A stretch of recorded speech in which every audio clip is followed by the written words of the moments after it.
Hello, this is Annabelle from Veile, and you are listening to the Brutally Delicious podcast.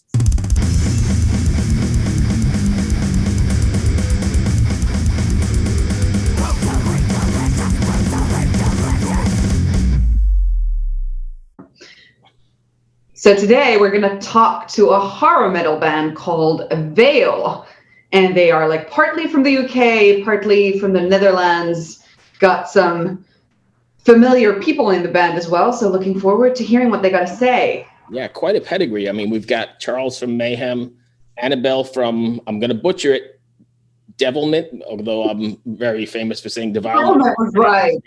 Right. Not Devilment, no, Devilment. Yeah. Right, and we've also got Frank from Monolith. So, I mean, these guys have quite the pedigree and quite the horror theme or the dark themes going on and all that stuff. So put it together, and I know I sent you the video for the single, The Unwelcome, and it was pretty killer. Yeah, it was fucking great. I really liked it. I have a soft spot for theatrical. It's very theatrical, but it's not your normal listen. Like, I don't think you could just like put that on and go running or put it on and like cruise in the car. That's kind of deep listening, maybe. Does that make sense? Yeah, definitely. Yeah, it does. And like probably best as an immersive experience. Yes. I could see this lending itself to a really big theatrical production somewhere down the road where we're able to do shows and do that kind of thing. It's very, very theatrical in my head anyway. I already had like ideas, and I haven't even met them yet. And I've had ideas of how they're going to set it up. So it'd be pretty cool. Like Diamond kind of setup. Yes, very much so. Yeah. And that whole Netherlands ties in, right? Because that's where I think at least Frank and Charles are from. Right. So. But hey, let's get them in. Let them tell us. I don't know who we're talking to today. I don't know who's coming in first, but we'll just wait and see.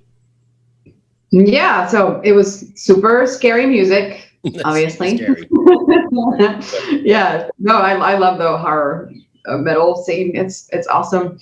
So when you guys play live, are you going to be adding like some gore to your show, or how does the horror aspect then translate into your performances?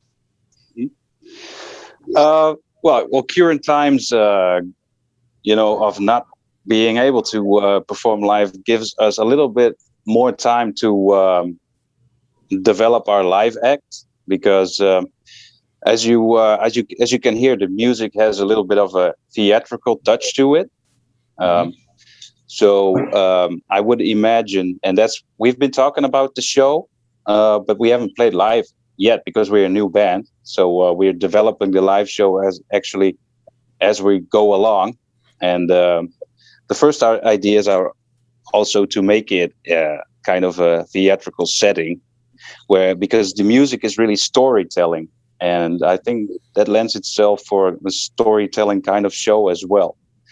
So it will be at least visually also as how it sounds. You could see the band pictures. We pictured as death portraits. I imagine we could look that way a little bit on stage as well, but most of it is still a surprise, as we still haven't really decided on how we're definitely going to do it, but at least now you know a little bit what you can expect. So the things you visualize when you listen to music, we'll try to express that live as well. Are you guys writing the music for the story and the stage, or are you just coming up with the stage show after the music is written? Does that make sense? Well, I kind of need the help from my bandmates on this one, because Charles is actually the one who writes the music. And it's getting dark. I'm moving inside the house. I'll go to a place where it's better light and stuff. Oh, no worries. Charles is the main songwriter, and I believe he starts with something like a big picture in his head, kind of a direction where he wants to go. I'm not sure if he has the story in his mind that he wants to tell, but at least the sort of story. And when he goes along writing the songs, he tries to follow the storytelling picture he has in his mind. So, if you heard our single, the Unwelcome. Yes. That's actually based on the Treasure of Abbot Thomas, which is kind of an old horror story about a church where a treasure is hidden, and it's guarded by spirits of the dead. And well, the main character tries to obviously, get that treasure, but as soon as he does, he gets haunted for the rest of his life until he puts back that treasure where it belongs. And the dynamics of the song, and then I mean like the arrangements and the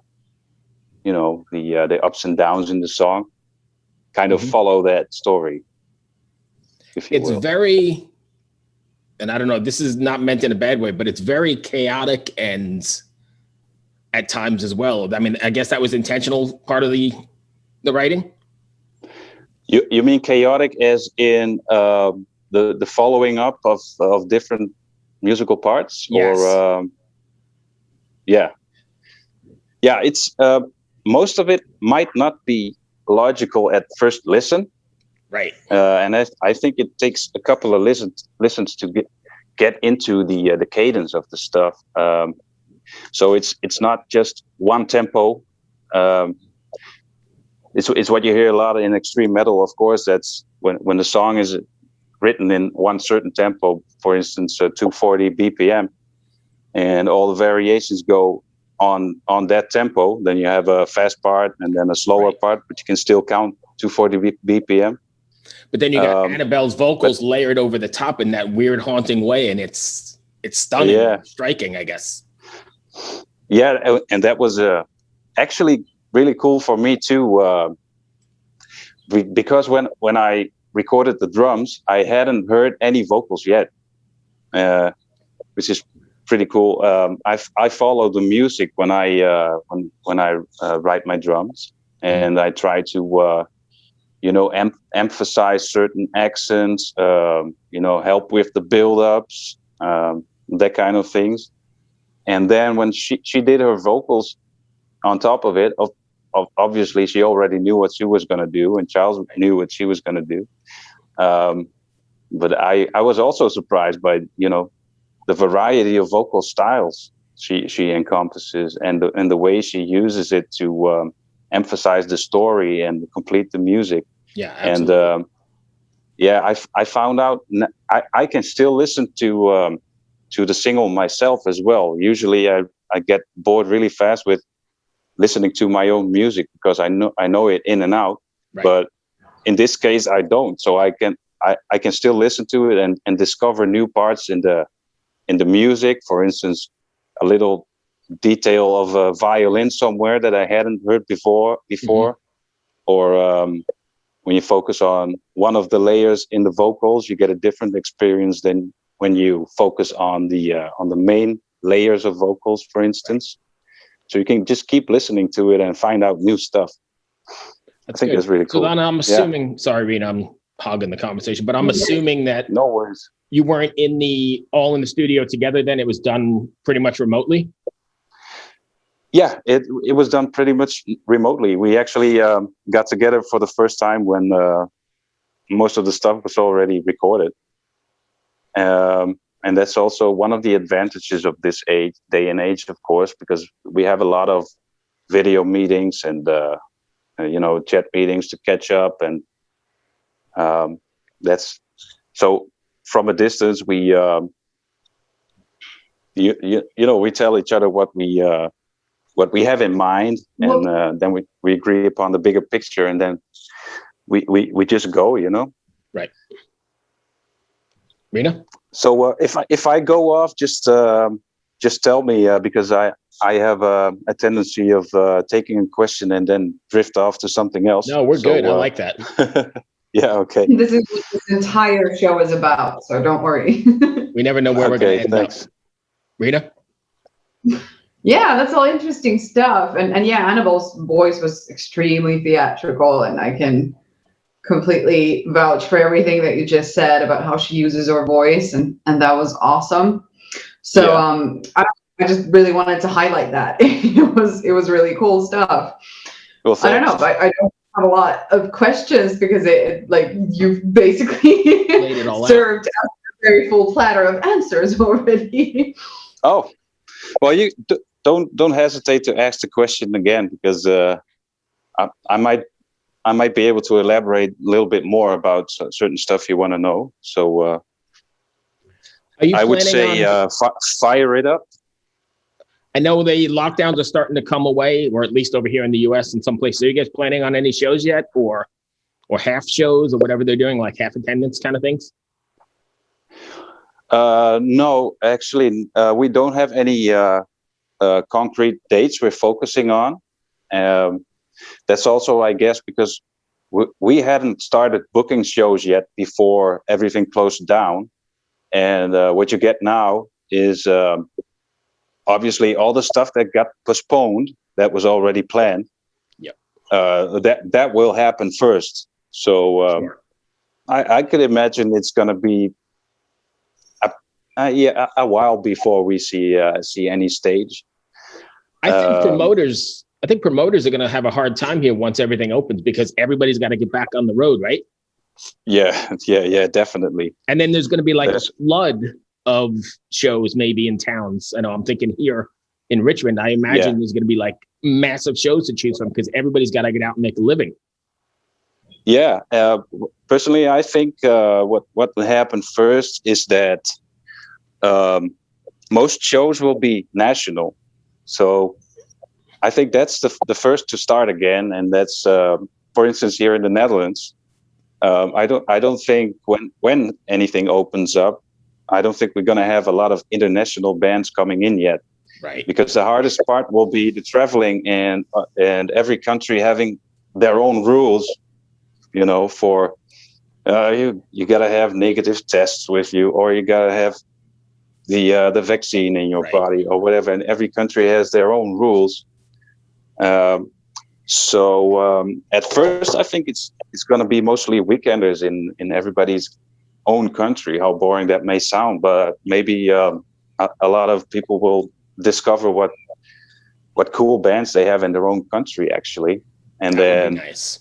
Yeah, and then after that, it's going to take a while before anything international is. So if what you're saying is true, then the festival scene is going to be out for a while, then, right?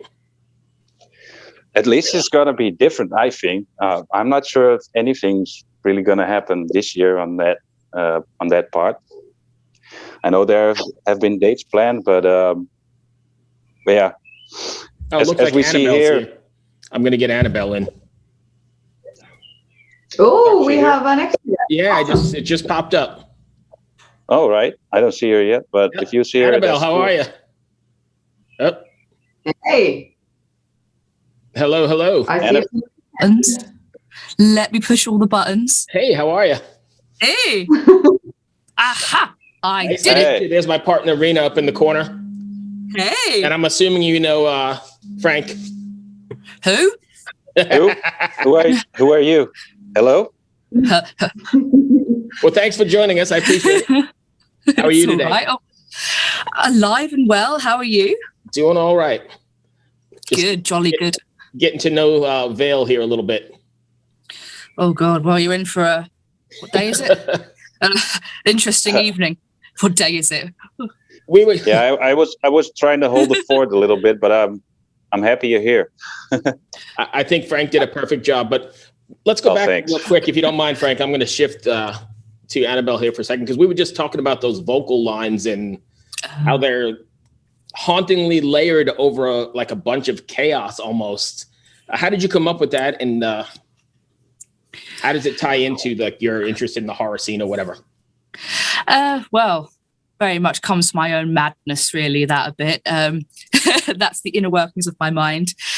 But we always wanted things to sound really organic and really sort of experiment with that sort of soundscape stuff. And that's something I love to do. For my audition for Veile, I actually created these soundscapes where I layered my voice in different choral patterns, different like two-tone stuff, and did all kinds of wacky stuff over the top. I absolutely love treating your voice as what it is, which is an instrument and sort of going, okay, how can I use this? How can I play with it? I've said to the guys many times before, some of my best vocal work, I sit on the toilet making pterodactyl sounds. That's how you do it. You sort of, you play around and you see, okay, I have this thing living in me right here that I carry around with me each day. What can I do with it? So that was a really fun process of me in my bedroom, recording.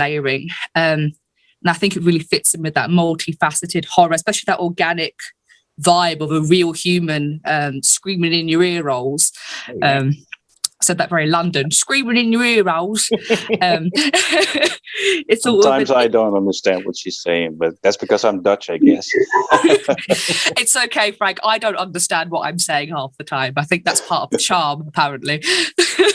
And you've got quite the pedigree in that sort of horror scene anyway, right? Because you worked with Danny in Devilement, correct? Yeah. It's interesting to see how it's all sort of panned out. But the Veile stuff has been going on much longer. I've been doing this we've been together for around 3-4 years. So when I was doing the Devilment stuff, this had already been done. It's just taken so long to actually get to the stage where it was ready to be shoved out into the world. So for me, this is my first love. That's only now coming to light. Right.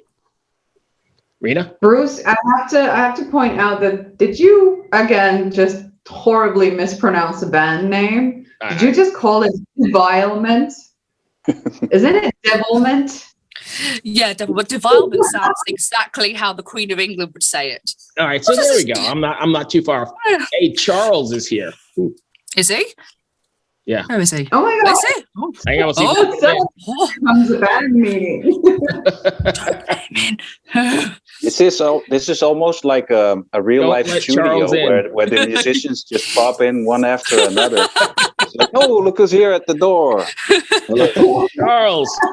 Hello, my friend. Hi. That's my partner, Riina, in the, I don't know where she is on your screen, but that's Riina. Hello. It's the one you don't know, I guess. Thanks for It's going joining to be really weird.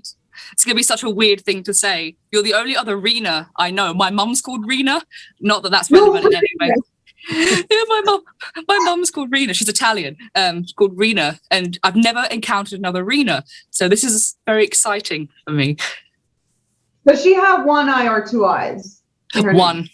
She has one. I have two. So I win. Yeah, you've doubled up. You did what we did and added an extra letter in your name, and boom. And called it Devilement. Sorry, I have a history of mispronunciations, and it's first to jump in and point that out right in the middle of the conversation. It's fine. Better than Defilement, I suppose. Exactly, right. Better than Defilement. So Charles. Yes. Can you hear us all right? Yes, I can.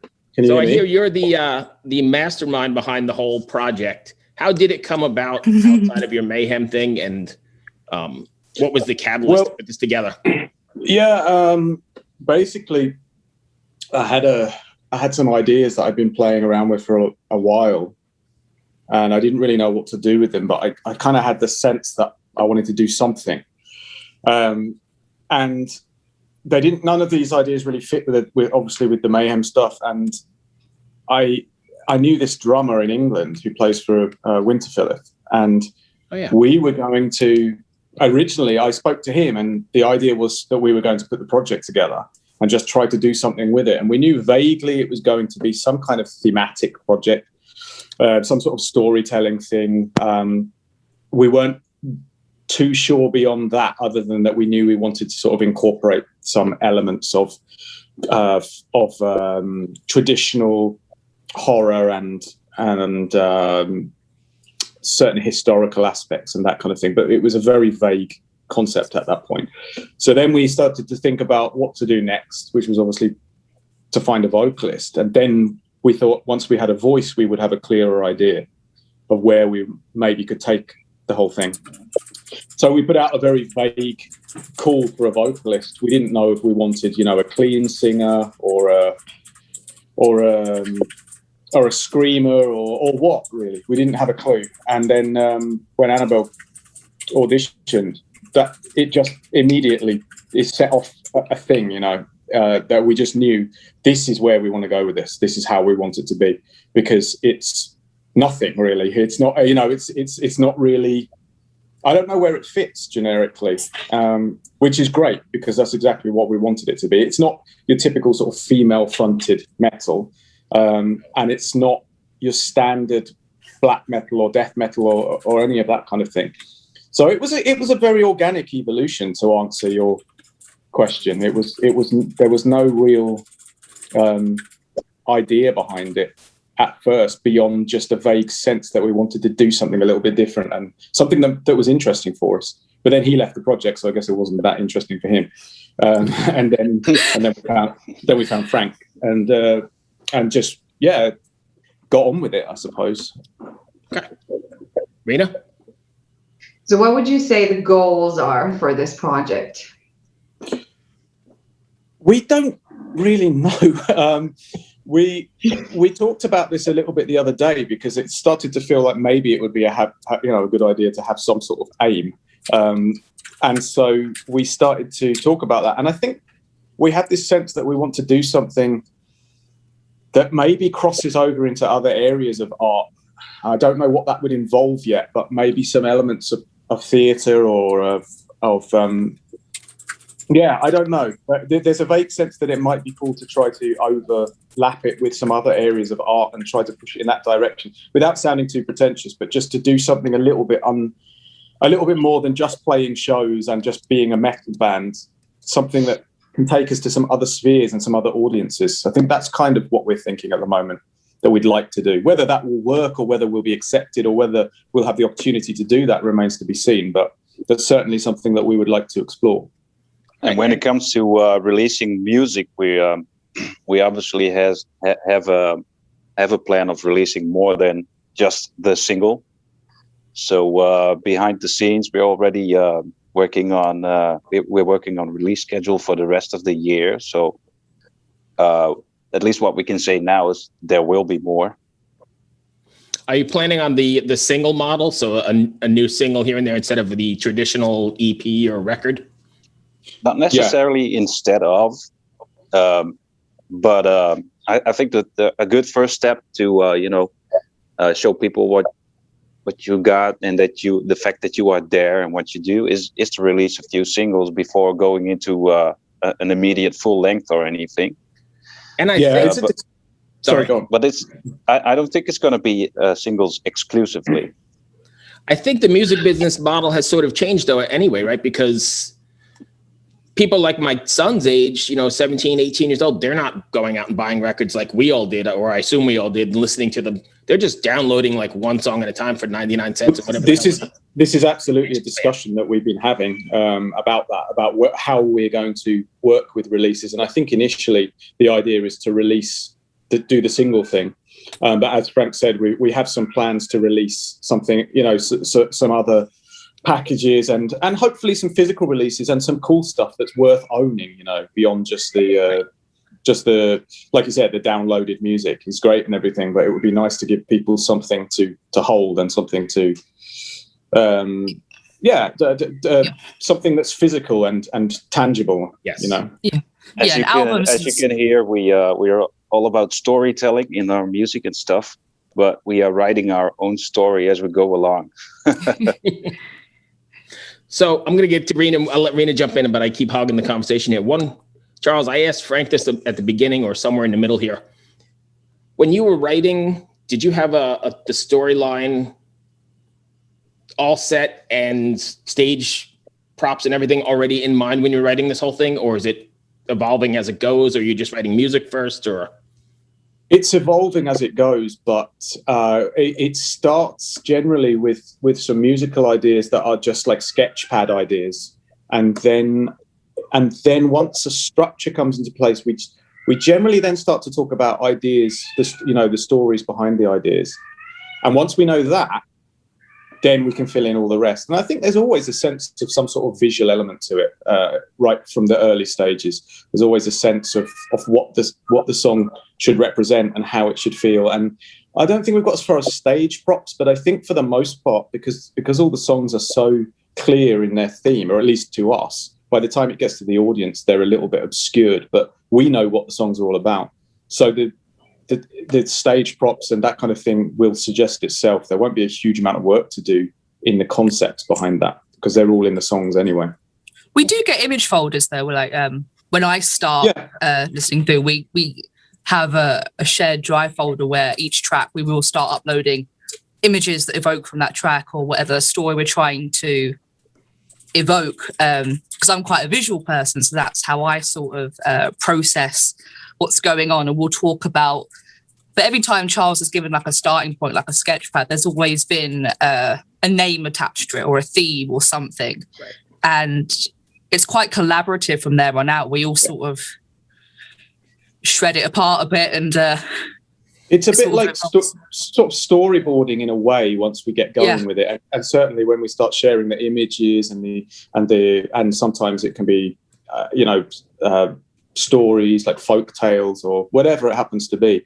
Like Annabelle said, we have a shared folder, so we start to tune into each other on exactly where each particular song, what the aesthetic of it is, what the feel of it is, and that it does make the process a lot easier. It definitely makes it a lot more fun, because for me, I come from very much a kind of it was mainly film scores, I suppose, that pulled me into music originally way back. So for me, music always makes much more sense when it has an actual concept behind it rather than it just being sound, So yeah, in that sense, it's a lot easier when we start to share the imagery and the visuals and the ideas. Then it takes on a life of its own, and then the creativity starts to flow in a really enjoyable way. Awesome. Riina, you got anything else? No, I think we're good, and we're also running out of time. Thank you so much, everyone, for taking the time. That was great. You guys all made it in. That was awesome. Thank you very much for having us. No, thank you. I appreciate your time, and I'll go ahead and get you a link when it's up. And good luck with the record and rest of your singles. Thank you. Thank you. We'll keep in touch. Be well. Thank you. Good luck. Take care. Bye. See ya. Bye.